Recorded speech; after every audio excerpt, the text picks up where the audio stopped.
जय हिंद students, welcome to study for civil services. आज है 24 अगस्त 2024 और आज के करंट अफेयर्स को हम लोग डिटेल में कवर करने वाले हैं। आप में से जो भी स्टूडेंट्स यूपीपीसीएस, यूपीएससी, बीपीएससी या किसी भी स्टेट पीएससी की तैयारी कर रहे हैं तो लेक्चर को एंड तक जरूर देखिएगा। और यूपीपीसीएस की अगर आपको जीरो से लेकर सिलेक्शन तक की तैयारी करनी है तो ज्ञान सर के स्पेशल पेड बैच को जरूर ज्वाइन करिए इन दिए गए नंबर पर कॉन्टैक्ट करके। इसके अलावा हमारा टेलीग्राम का चैनल है ओनली करंट अफेयर्स के नाम से और स्टडी फॉर सिविल सर्विसेज के नाम से, प्लस इंस्टाग्राम पर पेज भी है जिसको आप फॉलो करिएगा। यहाँ पर हम आपको एग्जामिनेशन से रिलेटेड अपडेट जो है वो प्रोवाइड कराते हैं। तो आज कौन से टॉपिक्स हैं इनके बारे में हम लोग डिस्कस करने वाले हैं। देखिए, तो एक बाईसाइकिल स्कीम हम लोग को जो है वो देखने को मिल रही है रूरल गर्ल्स के लिए। इंडिया मलेशिया को लेकर एक टॉपिक है।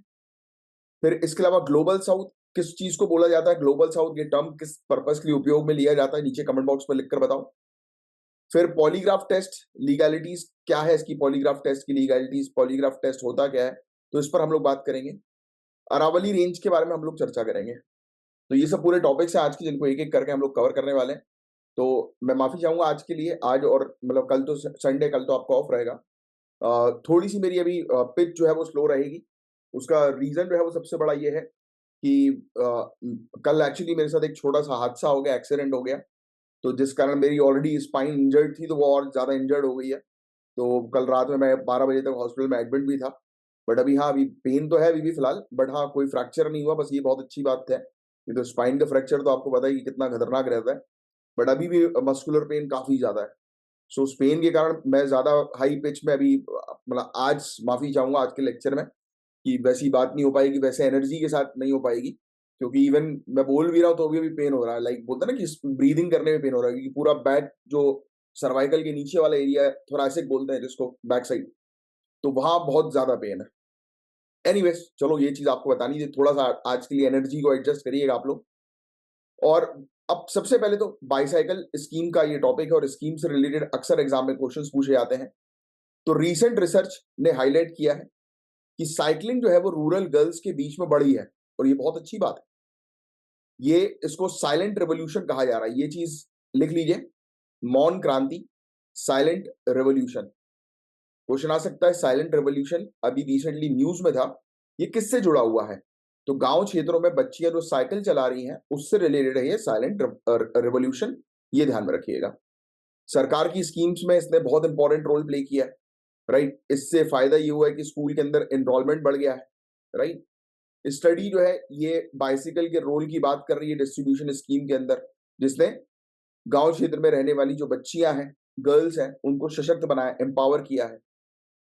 सो इम्पैक्ट जो है वो क्या होगा एजुकेशन पर? तो 2007 से 2017 के पीरियड के बीच की बात की जाए तो बच्चियां जो साइकिल करके स्कूल जा रही हैं गांव क्षेत्रों के अंदर, वो आंकड़ा डबल हो गया है। कहा 4.5% था वो आज की रेट में, यानी कि 2017 में 11% हो गया। नेशनली पूरी कंट्री की अगर हम बात करें तो ओवरऑल परसेंटेज जो है बच्चों का कि बच्चे साइकिल से स्कूल जाते हैं वो भी बढ़ गया। 6.6% से लेकर 11.2% हो गया। मुझे अच्छे से याद है जब मैं सेकेंडरी जब मैं एंटर किया था 6th क्लास में, तो उस समय से मैं स्कूल साइकिल ले जाने लगा था, लेने की मतलब मेरे पास में ही स्कूल था, ज्यादा दूर नहीं मेरा स्कूल, तो मैं साइकिल से जो है वो जाता था। तो वो एक फील, एक मजा एक अलग आता था बचपन में, है ना, कि साइकिल से जो है वो स्कूल जा रहे हो। तो ऐसे ही रूरल एरियाज के अंदर भी, गांव क्षेत्रों के अंदर भी हम लोग को देखने को मिला कि अच्छा इंप्रूवमेंट हुआ है, 2x हो गया है। अब ज्यादा ज्यादा बच्चे जो है वो साइकिल से स्कूल जा रहे हैं। फिर बाइसिकल डिस्ट्रीब्यूशन स्कीम के बारे में हम बात करें, साइकिल वितरण योजना जिसको हम लोग कहते हैं, इसने बहुत इंपॉर्टेंट रोल प्ले किया है साइकिलिंग लेवल को जो है बढ़ाने में, पर्टिकुलरली या मतलब रूरल गर्ल्स में, गांव क्षेत्रों की बच्चियों में। 35 स्टेट यूनियन टेरिटरीज में से 20 जो है उनके अंदर मतलब हमें बाइसिकल डिस्ट्रीब्यूशन स्कीम देखने को मिलती है। या तो ये बाइसिकल प्रोवाइड करा रहे हैं या फिर फंड्स प्रोवाइड कराते हैं कि आप बाइसिकल परचेज कर लो। ये स्कीम मेनली टारगेट करती है स्कूल जाने वाले बच्चों को जिनकी उम्र 14 से लेकर 17 साल होती है, और जिससे कि वो साइकिल गिफ्ट में उनको मिल जाए, इस चीज को ध्यान में रखते हुए एटलीस्ट स्कूल जाना शुरू कर देते। तो उसके बहुत सारे ऑब्जेक्टिव है। एनवायरमेंट फ्रेंडली है, राइट, बच्चों की हेल्थ अच्छी होगी साइकिलिंग करेंगे तो। तीसरा, बच्चे साइकिल से स्कूल जाएंगे तो स्कूल का एनरोलमेंट रेशियो जो है वो बढ़ेगा, हमारा एजुकेशन लेवल जो है वो इंक्रीज होगा। यस, तो कितने सारे इसके फायदे आप लिख सकते हो। तो जैसे स्टेट है वेस्ट बंगाल का, यहाँ पर बहुत अच्छा हम लोग को राइज देखने को मिला, राइट, बढ़ोतरी देखने को मिली कि गाँव क्षेत्रों में बच्चियाँ जो हैं, वो स्कूल जा रही हैं। 2014 में 15.4% था, जो 2017 में 27.6% हो गया। फिर बिहार के अंदर हम लोग को 8 फोल्ड इंक्रीज़ देखने को मिला, 8 गुना ज़्यादा इंक्रीज़ था। सिमिलरली हम लोग को आसाम, छत्तीसगढ़, झारखंड, मध्य प्रदेश, ओडिशा, तमिलनाडु, उत्तर प्रदेश में भी बढ़ोतरी देखने को मिली। 2017 में हाईएस्ट लेवल जो साइक्लिंग का था गाँव क्षेत्रों की बच्चियों का, वो वेस्ट बंगाल में था, फिर उसके बाद ओडिशा, आसाम, फिर छत्तीसगढ़। तो ये सब डिटेल में याद रखने की ज़रूरत नहीं है, इतना कुछ खास नहीं है। अब देखो इससे फ़ायदे क्या-क्या मिले, एजुकेशन जो मैंने भी आपको बताया, स्कूल का एनरोलमेंट रेशियो जो है वो बढ़ गया, राइट? ये ज़्यादा एडमिशन्स होने लगे स्कूल के अंदर, बच्चे जा क्लास अटेंड करने लगे, स्कूल जाने लगे, अटेंड करने लगे। एक्सेस जो था एजुकेशन का वो ईज़ी हो गया कि आसानी से बच्चे जो है वो स्कूल जा रहे हैं। ड्रॉप आउट रेट जो है वो रिड्यूस हो गया, कम हो गया, राइट? इन्होंने लॉन्ग टर्म आउटकम्स जो है वो बच्चियों के लिए भी इम्प्रूव की है, राइट? बेटर जॉब जो है वो बच्चियों को मिल सके, क्योंकि प्रॉपर एजुकेशन हो पाएगी तो बेटर जॉब जो है वो मिल सकेगी। फिर साइक्लिंग जो बढ़ी रूरल बच्चियों के बीच में, तो ऑब्वियस सी बात है कि पहले जो है वो पैट्रियार्कल सोसाइटी हम लोग को देखने को मिलती है कि साइकिल लड़का चला रहा है, लड़की जो है वो साइकिल के पीछे बैठी है या फिर सामने डंडी पे बैठी है, यही दिखाया जाता है अक्सर, है ना? बट क्यों? आज की डेट में तो लड़कियां स्कूटी चलाती हैं, कार चलाती हैं, प्लेन चलाती हैं, राइट? तो वही सब चीजें, तो इससे हम लोग को देखने को मिला कि ये जेंडर नॉर्म्स जो है वो ब्रेक हुए, राइट? लैंगिक मानदंड जो है उससे आगे बढ़ाया गया, राइट? मतलब कि हम आगे बढ़े इसको तोड़कर। तो वही चीज हम लोग को देखने को मिल रही है, और ये शिफ्ट जो है वो सजेस्ट कर रहा है कि भाई जेंडर इक्वलिटी, लैंगिक समानता की बात कर रहा है। इसके अलावा हम लोग को देखने को मिला कि गर्ल एजुकेशन को सपोर्ट मिला, जैसे मिड डे मील स्कीम के बारे में बात करें, उसने भी गर्ल के एजुकेशन को सपोर्ट जो है वो किया, जिसमें फ्री लंच जो है वो बच्चों को प्रोवाइड किया जाता है सरकारी स्कूल में ही। उसके दो फायदे हैं, एनरोलमेंट बढ़ाना स्कूल का, और न्यूट्रिशनल स्टैंडर्ड जो है वो इंक्रीज करना, यानी कि बच्चों के बीच में कुपोषण की प्रॉब्लम ना आए। बेटी बचाओ बेटी पढ़ाओ स्कीम, सुकन्या समृद्धि योजना, राइट, कस्तूरबा गांधी बालिका विद्यालय स्कीम, फिर इसके अलावा national scheme for incentives to girl for secondary education. तो ये सब हम लोग को देखने को मिल रही हैं। अब जैसे ये national scheme of incentive to girl for secondary education की बात करें, तो इसके अंदर जो ड्रॉप आउट रेट्स जो हो रहे थे, बच्चियां जो है उनको स्कूल से निकाल दिया जा रहा था, तो उसको जो है वो रोका गया। कैसे? उनको 3,000 रुपए का डिपॉजिट जो है वो प्रोवाइड करा के, उनको बोलकर कि बच्चियों को स्कूल भेजोगे तो अकाउंट में 3,000 रुपए जो है वो आएगा, और इस 3,000 रुपए को आप कब निकाल सकते हो? जब बच्ची की उम्र जो है वो 18 साल की हो जाए और वो 10वीं क्लास जो है वो कंप्लीट कर ले, राइट? तो इसमें ये जो क्राइटेरिया अगर फुलफिल होगा तो आपको 3,000 रुपए मिल जाएंगे। तो ये मतलब एक प्रकार से आप कह सकते हो कि जैसे बोलते हैं ना कि आपको अगर किसी टारगेट को अचीव करना है, तो आप अपने पास जो है कैडबरी रखते हो कि यार ये टारगेट अचीव होगा तो ये कैडबरी मैं खाऊँगा या खाऊँगी। वो कैडबरी मतलब एक एग्ज़ाम्पल दे रहा हूँ, वो कुछ भी हो सकता है। तो यहाँ पर पेरेंट्स को कैडबरी दी 3,000 रुपए की, बोला कि भाई 3,000 रुपए आपको मिलेंगे। फिर कस्तूरबा गांधी बालिका विद्यालय स्कीम, नाम से जानने में आ रहा है, बालिका विद्यालय स्कीम 2004 में लाई गई थी। ये स्कीम के बारे में तो लिखना है भैया आप सभी लोगों को, ये स्कीम बहुत इंपॉर्टेंट होती है। तो स्कीम जो है उसमें उसके तहत रेसिडेंशियल स्कूल्स है वो बच्चियों के लिए सेटअप किए गए, डिसएडवांटेज कम्युनिटी के, कि बच्चियां वहीं पर ही रहकर पढ़ाई करें। इसमें 75% reservation schedule tribe, schedule caste और अदर बैकवर्ड क्लासेस को और माइनॉरिटी गर्ल्स को प्रोवाइड किया गया। सुकन्या समृद्धि योजना में हमें देखने को मिला कि पेरेंट जो है वो फ्यूचर एजुकेशन और मैरिज का खर्चा जो है वो अपनी बच्चियों का निकाल सके, मतलब सेविंग्स कर सके, तो उसको इनकरेज जो है वो किया गया।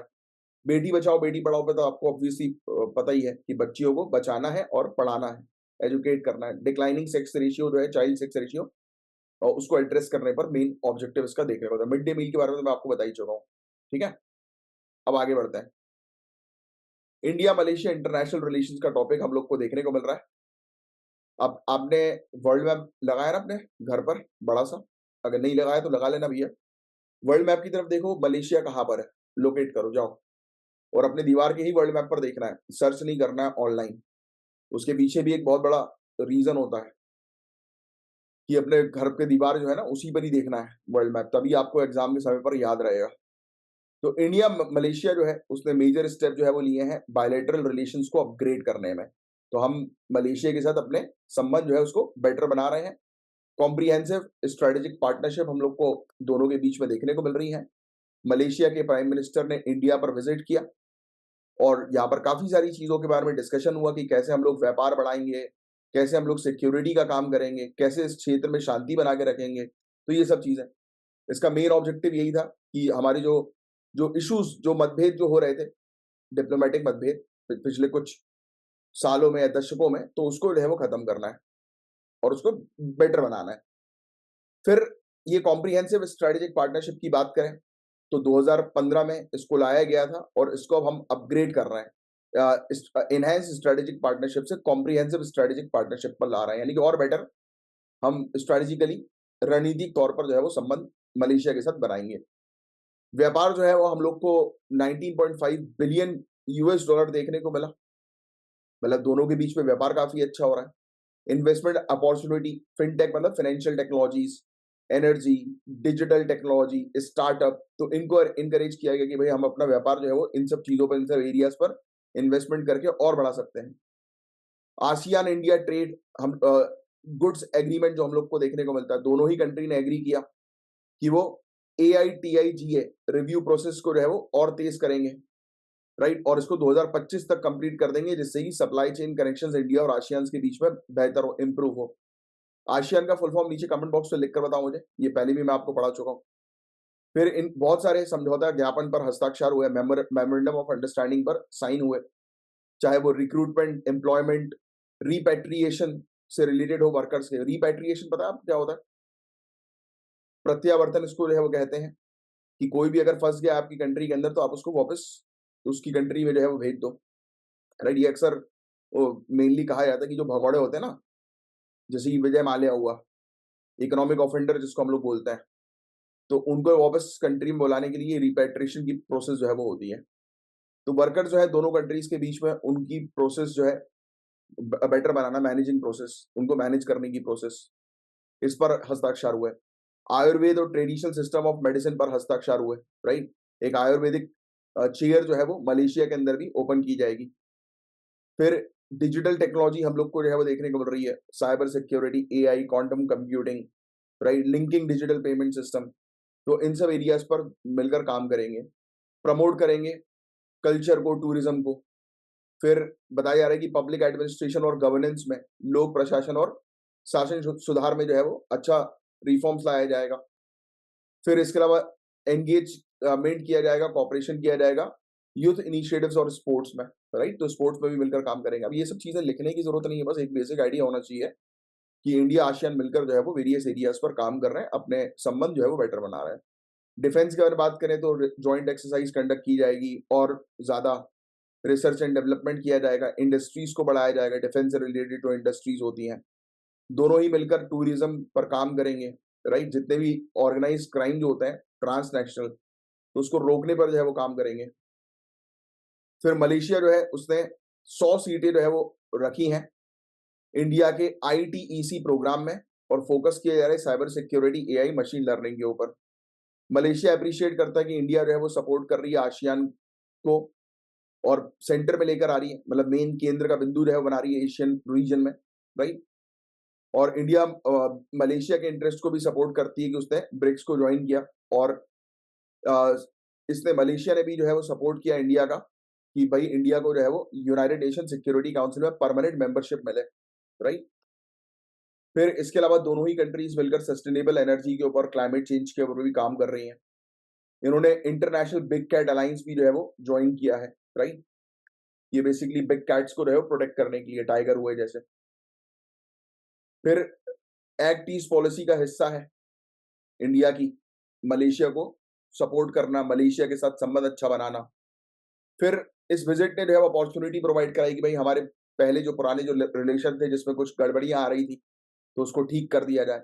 Indo Pacific ocean initiative, Malaysia involve हो रही है इंडो पैसिफिक क्षेत्र में, जिस पर मेन ऑब्जेक्टिव रखना है पीस का, शांति का, सिक्योरिटी का। ये विजिट जो थी उसका मेन ऑब्जेक्टिव यही था कि अपने इन्वेस्टमेंट्स को एक दूसरी कंट्री के अंदर जो है वो बढ़ाएं, और मलेशिया जो है वो 31st लार्जेस्ट इन्वेस्टर है इंडिया की।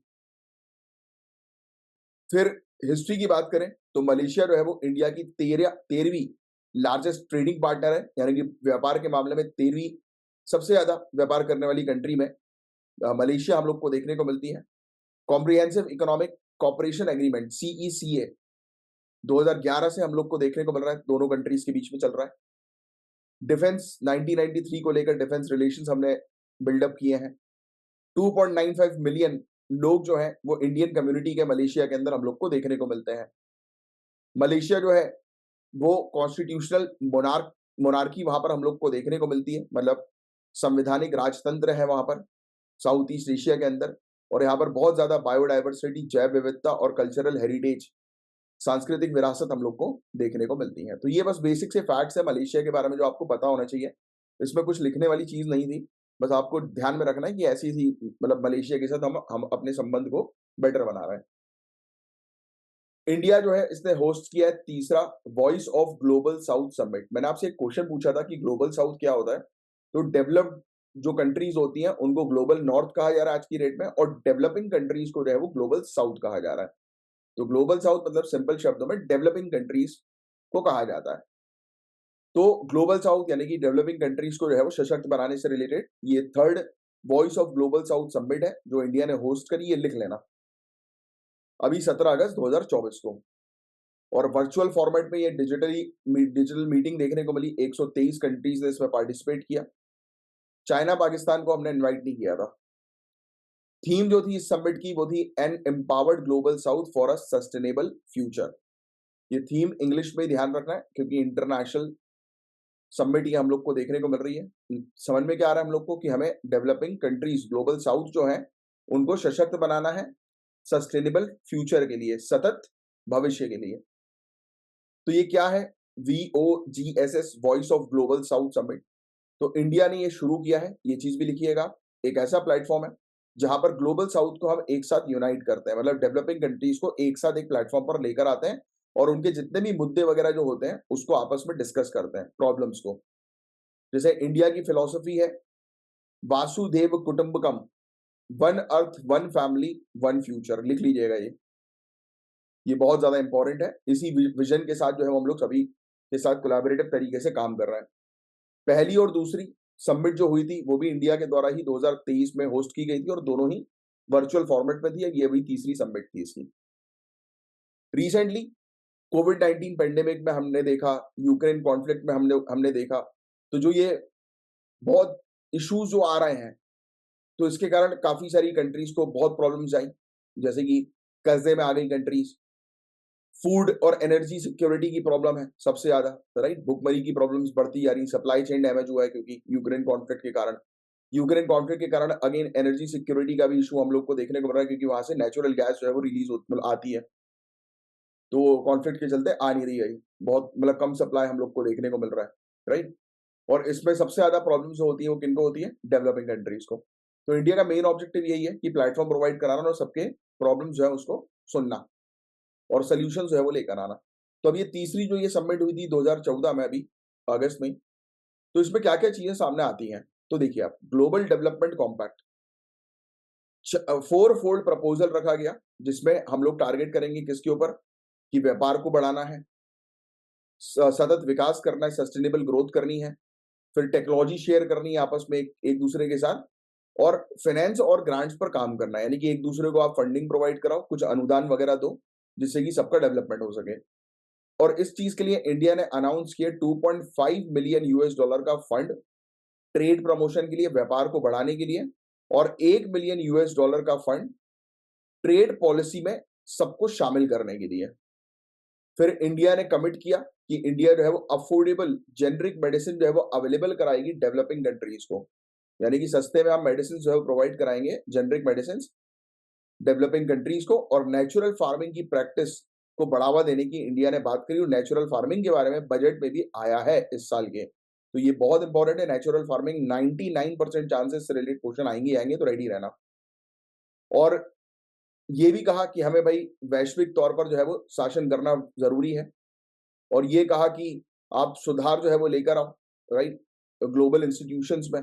और ग्लोबल इंस्टीट्यूशन जितने भी, जैसे कि चाहे वो यूनाइटेड नेशन हो, वर्ल्ड हेल्थ ऑर्गेनाइजेशन हो, वर्ल्ड बैंक हो, IMF हो, तो ये सब इंस्टीट्यूशन जो है वो मेनली सपोर्ट करें ग्लोबल साउथ को, इस चीज पर प्रयास करना है।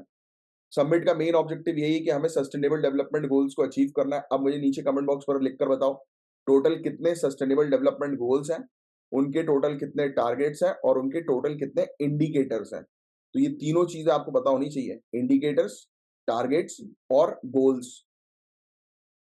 तो बताइएगा नीचे कमेंट बॉक्स पर। तो इनने बोला कि भाई हम फाइनेंस को हमें बहुत अच्छा बनाना है, राइट, हेल्थ पर काम करना है, जलवायु परिवर्तन पर काम करना है, युवाओं को सशक्त बनाना है। तो इन सब एरियाज पर सबसे ज्यादा काम करना जरूरी है। फिर आज की डेट में चैलेंजेस इंडिया के लिए क्या है, चुनौतियां क्या है वॉइस ऑफ ग्लोबल साउथ के अंदर। तो यार देखो, इंडिया जो है वो चाइना को कॉम्पिटिटर मानती है जो कि ग्लोबल साउथ में लीड कर रहा है। अब चाइना की बेल्ट एंड रोड इनिशिएटिव जो हम लोग को देखने को मिल रही है, तो वो उससे चाइना जो है वो आने वाले समय में 2040 तक काफी सारी रिपोर्ट ये भी कह रही है कि इसकी बेल्ट एंड रोड इनिशिएटिव के चलते ये सुपर पावर बन जाएगा, यूनाइटेड स्टेट्स को पीछे कर सकता है। और है ही इसकी स्ट्रेटेजी, आपको पता ही है, हम पहले भी कई बार डिस्कस कर चुके हैं। इंडिया का रीसेंट रिस्ट्रिक्शंस लगाया गया राइस के एक्सपोर्ट पर, राइट, तो वो भी क्रिटिसाइज है वो किया गया यहाँ पर। अभी 2-3 दिन पहले ही हमने डिस्कस किया था क्यों राइस के एक्सपोर्ट पर रिस्ट्रिक्शन लग गया। बताओ, कमेंट बॉक्स पर लिख के बताओ, थोड़ा सा हिंट देता हूं मैं। फोर्स लेबर, बस इतनी हिंट बहुत है आप लोग के लिए। तो बताना मुझे क्यों इंडिया के चावल के जो एक्सपोर्ट है, इवन कॉटन के एक्सपोर्ट्स भी जो हम लोग को देखने को मिलते हैं, उस पर भी रेस्ट्रिक्शन लगाया गया है। फिर इंडिया जो है उसकी रेपुटेशन मतलब इसमें भी आपको पता है कि बहुत सारी कंट्रोवर्सी में आई थी इंडिया। इंडिया की काफी सारी वैक्सीन मेडिसिन जो है वो फेल हो गई थी अफ्रीकन कंट्रीज के अंदर, जिसके कारण काफी सारे लोगों की डेथ हुई थी और इंडिया को उसमें दोषी माना गया था इस डेथ के पीछे, याद आ रहा है। तो ये सब इश्यूज भी हैं। फिर क्रिटिक्स जो आलोचक जो है वो आर्ग्यू करते हैं कि इंडिया को फोकस करना चाहिए अपने खुद के प्रॉब्लम्स, जैसे कि गरीबी खत्म करो, अनएम्प्लॉयमेंट खत्म करो, और बात बिल्कुल सही है, इंफ्रास्ट्रक्चर पर काम करो, फिर आप दूसरी कंट्रीज को सिखाओ।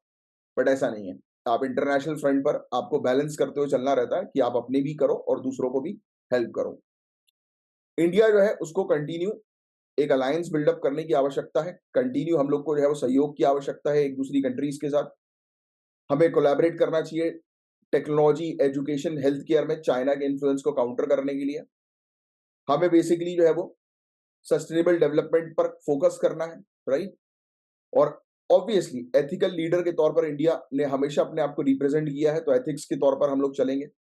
किसी के साथ चीटिंग नहीं, किसी के साथ धोखाधड़ी नहीं। इंडिया को अपनी खुद की फूड सिक्योरिटी को जो है वो मेंटेन करते हुए एक ग्लोबल रिस्पॉन्सिबिलिटी भी लेना है कि हाँ भाई, किसी को अगर जरूरत है तो हम आपको प्रोवाइड कराएंगे जरूरत के समय पर। हम हमारे लिए हमारे खुद के मुद्दे जो है, घरेलू मुद्दे, वो ज्यादा इंपॉर्टेंट है, तो उस पर हम फोकस करें और साथ ही साथ ग्लोबल मुद्दे पर भी काम करें, बैलेंस रखते हुए चलें। तो ये सब चीजें करके हम लोग एक अच्छा ग्लोबल साउथ के साथ एक रिलेशन जो है वो क्रिएट कर सकते हैं, यानी कि डेवलपिंग कंट्रीज के साथ। तो होपफुली आपने जो ये मैंने भी आपको बताया वो आपने ध्यान से सुना होगा।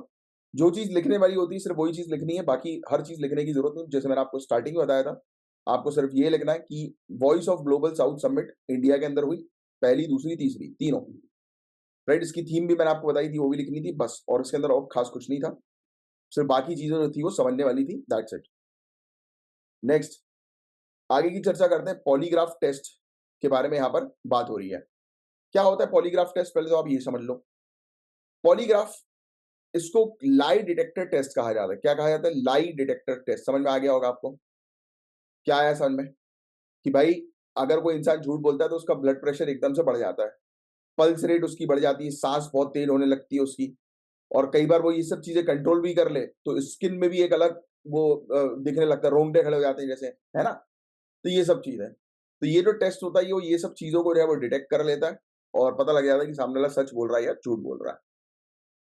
टेस्ट जो है वो अज्यूम किया जाता है कि ये फिजियोलॉजिकल रिस्पॉन्स जो है वो, भाई ऑब्वियस ही बात है कि इंसान सच बोलता है तो वो कॉन्फिडेंट रहता है, झूठ बोलता है तो कहीं ना कहीं झिझक रहती है, और आ ही जाता है कभी ना कभी, क्योंकि ऐसे सवाल जो है वो पूछे जाते हैं।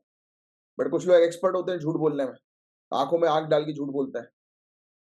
हमारे नेताजी लोगों को देख लो सभी।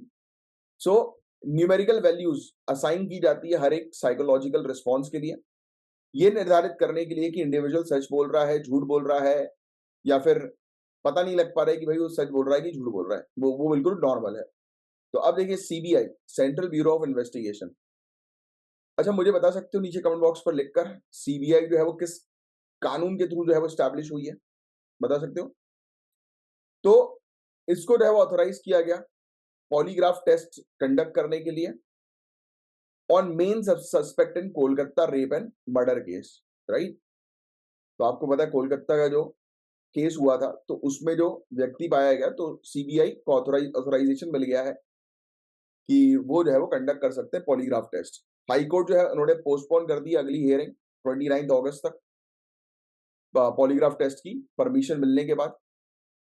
और पहला ऐसा टेस्ट हम लोग को देखने को मिला था पॉलीग्राफ का 19th सेंचुरी में कंडक्ट किया गया था सबसे पहली बार इटालियन क्रिमिनोलॉजिस्ट सीजर लोम्बोर्सो के द्वारा, और जिन्होंने ब्लड प्रेशर में चेंजेस जो है वो देखे थे इंटरोगेशन के समय पर। फिर पॉलीग्राफ टेस्ट होता है और एक होता है नार्को टेस्ट। तो नार्को टेस्ट में तो यार वो इंजेक्शन दे दिया जाता है, फिर वो बेहोशी की हालत में उसे सब बुलवा दिया जाता है।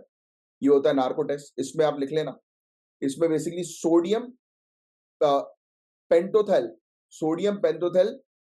जो है वो एक व्यक्ति को इंजेक्ट किया जाता है, राइट, जिससे कि वो हिप्नोटिक स्टेज में चला जाता है और वो उसकी सोचने की शक्तियां जो है वो खत्म हो जाती हैं, और जो जो आप उससे बोलते जाओगे वो अब आंसर करता जाएगा। जैसे कि आपको एक वीडियो जो है वो कसाब का मिल जाएगा यूट्यूब पर, कि कसाब जो है वो उसको नार्को टेक्स्ट में वो सब चीज बता रहा था, बोल रहा था, आप चेक कर सकते हैं उस वीडियो को। फिर इसके अलावा दोनों ही पॉलीग्राफ और नार्को टेस्ट जो होते हैं ये 100% एक्यूरेट नहीं होते, और इसलिए इसको कई बार कंट्रोवर्शियल रखा जाता है। इसके अलावा इन्वेस्टिगेटिव एजेंसी जो होती है वो कई बार इन टेस्ट का उपयोग जो है वो करती हैं बहुत ही मतलब लेस सीवियर ऑल्टरनेटिव के तौर पर।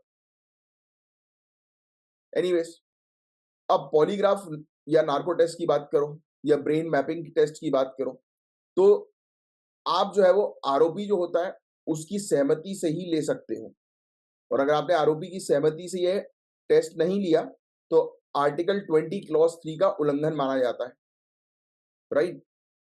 और फिर यही कंसेंट और राइट्स कि भाई हर एक व्यक्ति जिसका भी आप ये टेस्ट कंडक्ट कर रहे हो जिसके ऊपर, तो उसकी सहमति होना जरूरी है। तो ये ऐसा कानून बोलता है, यानी कि कॉन्स्टिट्यूशन में भी मेंशन है और ऑनरेबल सुप्रीम कोर्ट की गाइडलाइंस भी है। जैसे कि Selvi versus state of Karnataka का केस था 2010 का, तो उसमें ऑनरेबल सुप्रीम कोर्ट ने कहा था कि आप पॉलीग्राफ और नार्को टेस्ट जो कंडक्ट करते हो एक इंडिविजुअल के ऊपर, तो उसकी मेंटल प्रिवेसी का उल्लंघन कर रहे हो, मतलब कि आप कहीं ना कहीं आर्टिकल 20 क्लॉज 3 का तो कर ही रहे हो, प्लस आर्टिकल 21 का भी। फिर D K Basu versus state of Bengal का, वेस्ट बंगाल का केस था 1997 का। कोर्ट ने ये बोला कि आप पॉलीग्राफ और नार्को टेस्ट जो कर रहे हो तो वो सही नहीं है, वो क्रूअल है, इनह्यूमन है, राइट, डिग्रेडिंग ट्रीटमेंट और ब्रीच करता है आर्टिकल 21 को, राइट।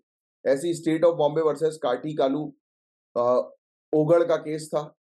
तो ये सब केस हैं, इसमें भी कोर्ट ने ये कहा था कि भाई ये आप जो है वो सही नहीं कर रहे हो नार्कोटिक्स वगैरह के थ्रू, राइट। ये कहा गया कि भाई आपको फिजिकल एविडेंस लेने, फिंगरप्रिंट ले लो, वॉइस सैंपल ले लो, राइट, बट उसकी सहमति से लेना है। कोलकाता केस के बारे में बात करें तो पॉलीग्राफ टेस्ट जो है वो हेल्प करेगा इन्वेस्टिगेटर्स को वेरीफाई करने के लिए कि सस्पेक्ट की जो स्टेटमेंट है वो सही है कि नहीं है। आइडेंटिफाई किया जाएगा कि एनालाइज करते हैं उसके साइकोलॉजिकल रिस्पॉन्स को कि जो भी चीज उसने बताई है वो सही है कि नहीं, कहीं धोखा तो नहीं दे रहा, मुजरिम कहीं कोई और तो नहीं है। सिग्निफिकेंटली हम लोग को देखने को मिलता है कि कुछ साइकोलॉजिकल इंडिकेटर्स ऐसे होते हैं जो इन्वेस्टिगेशन में गाइड कर देते हैं। मतलब ये सब चीजें जैसे आप जानते हो, इवन जब आप इंटरव्यू पे जाओगे अपने, तो आपके इंटरव्यू में आपको पता होना चाहिए कि आपके साथ एक जो एक्सपर्ट जो होंगे वो एक साइकोलॉजिस्ट भी होता है, राइट, पता है आपको। वो बेसिकली आपके बिहेवियर को चेक करता है, आपके आंसर्स जो भी आप देते हो उस पॉइंट ऑफ व्यू से। तो वो एक्सपर्टिज्म उनको साइकोलॉजी में भी रहता है, ह्यूमन बिहेवियर को उन्होंने स्टडी किया होता है बहुत ही गहरे तरीके से। जैसे होता है ना, इवन आप भी स्टडी करोगे आपकी ट्रेनिंग के दौरान, इसलिए आप देखते होंगे जो बड़े ऑफिसर्स वगैरह जो होते हैं उनके सामने जैसे ही कोई मुजरिम आता है तुरंत पहचान जाते हैं कौन मुजरिम है कौन नहीं है। तो नेशनल ह्यूमन राइट कमीशन की गाइडलाइन है पॉलीग्राफ टेस्ट को लेकर। पहली चीज तो भाई आरोपी जो होना चाहिए, जो भी आरोपी है उसकी सहमति होनी चाहिए। फिर पुलिस और आरोपी का जो लॉयर है उसको इन्फॉर्म करना चाहिए आरोपी को कि भाई देखो ये टेस्ट का पर्पस क्या है, प्रोसीजर क्या है, लीगल इम्प्लीकेशंस इसके क्या हो सकते हैं, पूरी चीज मतलब पुलिस और लॉयर जो है उस आरोपी का वो बताएगा। इसके अलावा सहमति जो है वो रिकॉर्ड की जानी चाहिए जुडिशियल मैजिस्ट्रेट के प्रेजेंस में, राइट। और इसके थ्रू आप एक लीगल प्रोटोकॉल का पालन करोगे। बस इतनी सी चीज थी इसके अंदर। पॉलीग्राफ टेस्ट, नार्को टेस्ट क्या होता है वो मैंने आपको बता दिया, बस वो आपको ध्यान में रखना है छोटा सा। आगे बढ़े। Aravalli hills, honourable supreme court ने रिसेंटली ये बोला है कि भाई जितनी भी इलीगल माइनिंग चल रही है अरावली हिल्स के अंदर तुरंत रोको उसको। राजस्थान में तुरंत रोको इलीगल माइनिंग को। ये पर्यावरण को बहुत ज्यादा नुकसान पहुंचा रही है। आज की डेट में अरावली हिल्स जो है वो खराब होती जा रही हैं, राइट। उनमें निरंतर क्षरण हम लोग को देखने को मिल रहा है, डिग्रेडेशन देखने को मिल रहा है, और उसके कारण वहां पर जैव विविधता नुकसान हो रहा है। मिट्टी वहां की खराब हो रही है, डेजर्टिफिकेशन हो रहा है, राइट। बंजर जमीन बढ़ती जा रही है। तो ये बताया जा रहा है कि भाई ये क्लाइमेट चेंज और रीजनल सस्टेनेबिलिटी को जो है वो बढ़ावा देंगी। जलवायु परिवर्तन होगा इस चीज के कारण। और रीसेंट स्टडी ने यही हाईलाइट किया कि भाई अरावलीज के अंदर इलीगल माइनिंग्स वगैरह जो हो रही है उसके चलते वहां पर इकोलॉजिकल बैलेंस जो है, परिस्थितिकी संतुलन जो है वो खतरे में पड़ गया है। यहाँ पर काफी सारी प्रॉब्लम्स के बारे में बताया कि यहाँ पर वनस्पति में घाटा हो रहा है, नुकसान हो रहा है। अरावली हिल्स का बहुत सारा एरिया तो डिसअपियर ही हो गया है, ये चीज बताई गई है, राइट। लगभग 5% एरिया बंजर जमीन में कन्वर्ट हो गया है, राइट।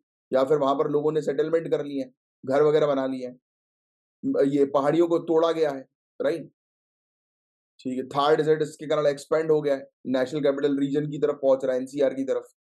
और यही यही है ना कि डेजर्टिफिकेशन बढ़ता जा रहा है, यानी कि रेगिस्तान बढ़ते जा रहा है, पोल्यूशन इंक्रीज हो रहा है, वेदर का पैटर्न जो है वो चेंज हो रहा है।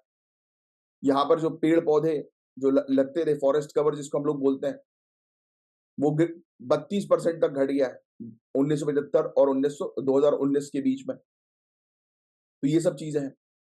आपने जंगलों को काट काट कर फार्म्स बना लिए, राइट। एग्रीकल्चर प्रैक्टिस आप कर रहे हो, राइट।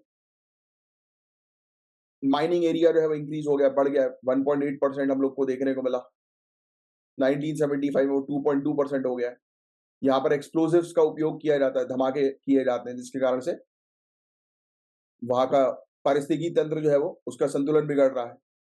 25% से भी ज्यादा अरावली और 31 हिल रेंज राजस्थान के अंदर खत्म हो चुकी हैं इलीगल क्वेरिंग एक्टिविटीज के कारण। वहां से रेत चुराई जाती है ना, तो वो चीज है। एयर पोल्यूशन बढ़ रहा है। तो ऐसी काफी सारी चीजें हैं। डिक्लाइनिंग वाटर बॉडीज, पानी का लेवल जो है वो डाउन हो गया है, राइट। यहाँ पर काफी सारी प्रजातियां जैसे कि लियोपोल्ड, हाइनास, जैकल्स, राइट, तो इनमें बहुत गिरावट आ गई है। काफी सारी नदियां वो उसने अपना रूट चेंज कर लिया, सूख गई हैं, राइट, खत्म हो गई हैं वहां पर। बस यही चीज है, बाकी इसमें और कुछ नहीं है। अरावली रेंज के बारे में आप बात करो तो ये ऐसा रेंज है जो थार डेजर्ट को जो है वो इंडो गैंगेटिक प्लेन्स तक पहुंचने से रोकता है, राइट। बट अगर ये अरावली रेंज ही खत्म होता जाएगा तो डेजर्ट एक्सपेंड होगा, और डेजर्ट का एक्सपेंड होना तो खतरनाक है कि नहीं। मॉनसून के समय पर भी अरावली बहुत हेल्प करता है। ये क्लाउड को ईस्ट की तरफ जो है वापस रोक देता है, और जिससे कि इंडिया के नॉर्थ वाले एरिया में अच्छी बारिश होती है। ठंडियों में भी जो है ये मतलब कोल्ड विंड्स जो आती हैं उनसे प्रोटेक्ट करने का काम करता है, राइट। ठंडी हवा से प्रोटेक्ट करने का काम करता है। यहाँ पर 300 प्लांट की प्रजाति हैं, 120 चिड़ियाओं की प्रजाति हैं, जैकल्स, मैंगूज, ऐसे यहाँ पर जानवर हम लोग को देखने को मिलते हैं जो यहाँ की जैव विविधता संरक्षण, बायोडाइवर्सिटी कंजर्वेशन में हेल्प करते हैं। अरावली बहुत इंपॉर्टेंट रोल प्ले करती है ग्राउंड वाटर रिप्लेसमेंट में, राइट। ये जो रेन वाटर होता है ना, बारिश का पानी, उसको एब्जॉर्ब कर लेता है, राइट, और ग्राउंड लेवल को जो है वो रिचार्ज करने का काम करता है। एनवायरमेंट सुप्रीम कोर्ट ने भी रिकॉग्नाइज किया कि अरावली जो है वो एक साइट है पैलियोलिथिक सिग्निफिकेंस की, और आर्कियोलॉजिकल सर्वे ऑफ इंडिया को कहा गया था कि इसको एज अ नेशनल हेरिटेज के तौर पर प्रोटेक्ट करो। ये भी बहुत इंपॉर्टेंट पॉइंट है, चाहो तो लिख सकते हो कि सुप्रीम कोर्ट ने रिकॉग्नाइज किया। देखो, सुप्रीम कोर्ट ने अरावलीज को प्रोटेक्ट करने के लिए बहुत सारे केसेस में अपने जजमेंट दिए, जैसे 1996, 2002, 2009, 2018 लगातार कह रही है कि भाई इलीगल कंस्ट्रक्शन को बैन करो, इलीगल माइनिंग को बैन करो, और भी जो भी एनवायरमेंट को नुकसान पहुंचाने वाली एक्टिविटीज उनको बंद करो। एक प्रिकॉशनरी प्रिंसिपल जो है वो स्टैब्लिश किया गया था सुप्रीम कोर्ट के द्वारा, जिसमें यह कहा गया कि सरकार जो है उसको यहाँ के एनवायरमेंट को खराब होने से बचाने के लिए काम करना जरूरी है। Ministry of environment, forest and climate change ने नोटिफिकेशन भी जारी किया 1992 में कि यहाँ पर कोई भी इंडस्ट्रीज नहीं लाई जाएगी, माइनिंग नहीं होगी, पेड़ काटे नहीं जाएंगे, राइट। बिना परमिशन के अरावली रेंज में कोई भी चीज नहीं कंस्ट्रक्ट होगी। तो अरावली रेजुविनेशन बोर्ड भी एक बनाया गया जिसकी 7 मेंबर की बॉडी है गुरुग्राम में, राइट। ये इलीगल माइनिंग को रोकने पर काम करती है। अब देखो अरावली ग्रीन वॉल प्रोजेक्ट, ये लिख लो।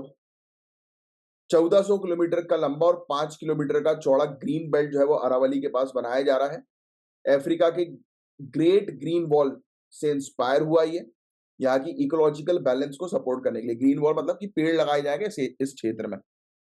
75 जो वाटर बॉडीज हैं, राइट, हम लोग को देखने को मिलते हैं ना कि काफी सारे जो जल निकाय जो होते हैं जो खत्म हो गए, डेड हो गए, तो उनको वापस से ठीक करना है हरियाणा, राजस्थान, गुजरात, दिल्ली वाले एरिया में। और यहाँ पर कोलैबोरेट करो सिविल सोसाइटी के साथ, कंपनीज के साथ, रेसिडेंट्स के साथ, कि पेड़ लगाएं यहाँ पर ज्यादा से ज्यादा, राइट। बायोडाइवर्सिटी पार्क जैसे गुरुग्राम गांव में लाया गया, वैसे ही यहाँ पर भी लाया जाए, ठीक है। लीगल और रेगुलेटरी मेजर्स जो है वो लाए जाए, क्योंकि देखो यार, जैसे सुप्रीम कोर्ट जो है उनके जो भी जजमेंट्स है उसको आप तुरंत लागू करो। सरकार तुरंत फोर्स भेजे कि यहाँ पर इलीगल माइनिंग्स को जो है वो तुरंत की तुरंत रोका जाए, राइट। तो उससे जो है वो काफी सारी चीजें आसान होंगी और बेहतर होगा अरावली। अब small satellite launch vehicle SSLV के बारे में यहाँ पर बात हो रही है। ये 3 सॉलिड प्रोपल्शन स्टेज इसमें हम लोग को देखने को मिलता है, जिसमें एक liquid propulsion based velocity trimming module भी हम लोग को देखने को मिलता है। SSLV मात्र 72 घंटे लेता है कंपेयर टू 70 डेज जो PSLV लेता है, राइट। सोचो आप 70 दिन PSLV को जो है वो लगते हैं इंटीग्रेट होने में, राइट। और GSLV को, इसको ये मात्र 72 घंटे में जो है वो इंटीग्रेट हो जाता है।